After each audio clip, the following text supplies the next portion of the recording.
Leave my mommy alone. One little boy's courage exposed the billionaire's fiancée's true colors.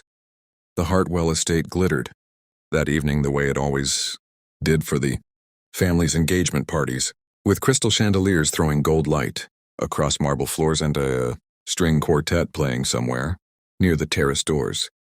Caroline Voss moved through the crowd in a blush silk gown, her diamond ring catching every flash of light as she laughed at exactly the right moments and touched exactly the right elbows. She had spent 3 years engineering her way into this family, and tonight, with 200 guests watching her stand beside Nathaniel Hartwell, she intended to make sure everyone understood who ran this house now. Emily Carter understood the house better than anyone. She had worked as the Hartwells' live-in housekeeper for 6 years, since before Nathaniel's father passed and left him the company, the estate, and a loneliness he never spoke about. Emily kept the household running the way a heartbeat keeps a body alive, quietly, constantly, without anyone noticing until it stopped. She had a 5-year-old son, Jack, whom she brought to work because there was no one else to watch him, and Nathaniel had never once complained. He liked having a child's laughter in the house. He said it made the place feel less like a museum. That night, Emily was working the event in a simple black uniform, refilling water glasses and directing catering staff, trying to keep Jack close without letting him wander into the ballroom, where 200 strangers an evening might trip over a small boy chasing a balloon that had escaped from the dessert table. She had told him 3 times to stay near the kitchen. He had listened for approximately 11 minutes. Jack found his mother again near the champagne fountain, tugging at her apron with the particular urgency of a child who has something important to report. Before Emily could crouch down to hear him, Caroline's voice cut through the noise around them, sharp as a slap disguised as a compliment. "Oh, the help's child is here," Caroline said to the small cluster of women around her, loud enough to carry. "How rustic. Nathaniel, darling, is this really appropriate for an engagement party?" Emily felt her face flush, the old familiar heat of being spoken about rather than to. She had endured worse from Caroline in private over the past year, cutting remarks about her uniform, her hours, her presence in rooms Caroline felt she didn't belong in. But always before it had been behind closed doors, never in front of the entire Hartwell social circle. She opened her mouth to apologize and pulled Jack away, already calculating how fast she could get him back to the kitchen without causing a scene. She never got the chance. Caroline reached out and grabbed Emily's wrist, not gently, her manicured nails digging into the skin as she pulled her housekeeper a step closer, as if positioning her for the crowd to see. "You need to teach your son some manners," Caroline said, her voice dropping into something colder now that she had an audience of the right people watching. "This isn't a playground. This is my engagement party." It was the word "my" that did it, spoken with such absolute ownership, as though the house, the evening, and everyone in it belonged solely to her. Emily tried to twist her wrist free, murmuring an apology, but Caroline's grip only tightened, her rings pressing hard enough to leave marks. That was when Jack stepped between them. He was small for 5, barely reaching his mother's hip. Dressed in the little navy sweater Emily had bought him for picture day at preschool, but he planted his sneakers on the marble floor and looked up at Caroline with an expression that had nothing childish in it at all. "Leave my mommy alone." The words rang out across the ballroom, clear and furious, cutting straight through the quartets, music, and the murmur of 200 conversations. The room did not merely quiet. It stopped the way a held breath stops. Glasses paused halfway to lips, heads turning in a slow ripple toward the small boy standing between his mother and the woman about to marry into one of the wealthiest families in the state. Caroline blinked, genuinely startled, the practiced smile faltering for just a moment before she recovered it, forcing a laugh meant to diffuse the tension. "Oh, isn't that adorable?" she said, reaching down as if to pat Jack's head, an instinct born of habit, a reflex meant to reassert control by treating the outburst as a cute performance rather than a challenge. Jack stepped back from her hand. "You're hurting my mommy," he said, pointing at Caroline's fingers still wrapped around Emily's wrist. "Let go." The laughter around them died entirely. Someone near the champagne fountain lowered their glass.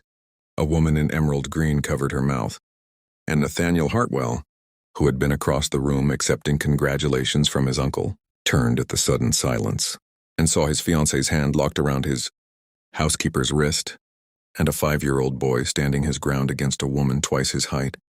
He crossed the ballroom in a way that made the crowd part for him without him having to ask. "Caroline." His voice was quiet, but it carried the particular authority of a man who had spent his, whole life being listened to. "Let go of her."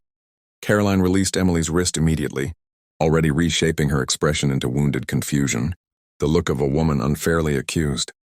"Nathaniel, I saw what you were doing." He said it simply, without theater, which somehow made it worse for her than if he had shouted. He knelt down in front of Jack, bringing himself to the boy's eye level in front of the entire party, an act that made several guests exchange glances, because Nathaniel Hartwell did not kneel for anyone, not even his own board of directors. "Hey, buddy. You okay?" Jack nodded, though his small hands were still balled into fists at his sides, his chin trembling with the particular bravery of a child who has just done something enormous and is only now realizing how big it was. "That was very brave of you," Nathaniel said. "Protecting your mom like that. Not a lot of grown-ups would have done what you just did." The words landed on the room like a verdict. Nathaniel stood and turned to face Caroline fully now, and everyone watching understood. They were witnessing something they would talk about for months. "How long has this been happening?" he asked her, his voice still level, still quiet, which was somehow more damning than rage would have been.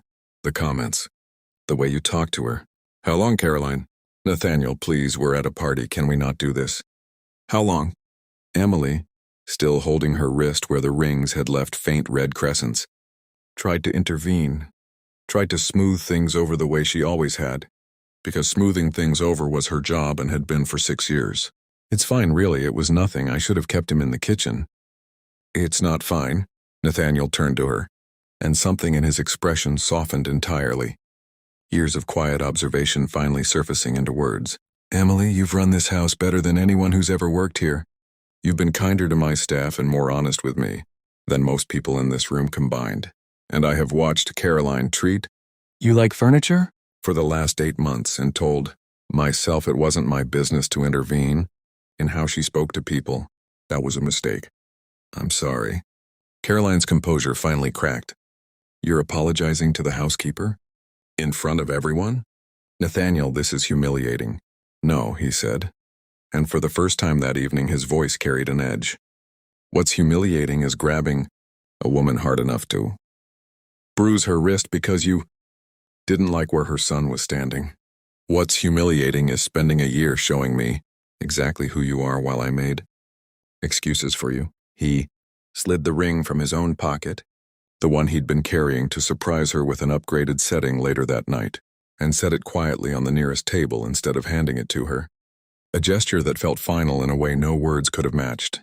"I think you should go, Caroline." The silence that followed was the loudest thing in the room. Caroline looked around at the guests, at the faces that had laughed with her an hour ago and now would not meet her eyes, and understood in that instant that whatever power she believed she held in that house had evaporated the moment a 5-year-old boy called her out for exactly what she was. She left through the terrace doors without another word, her heels clicking against marble in a rhythm that sounded, to everyone listening, remarkably like retreat. Nathaniel knelt back down in front of Jack once the doors had shut behind her. "Thank you for looking out for your mom tonight," he said.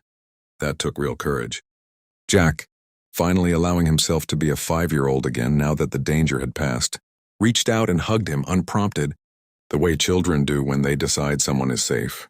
Nathaniel, visibly caught off guard, wrapped his arms around the boy anyway, and Emily, watching her son embrace a man who had just publicly dismantled his own engagement to defend her, felt something in her chest loosen that had been tight for longer than she could remember.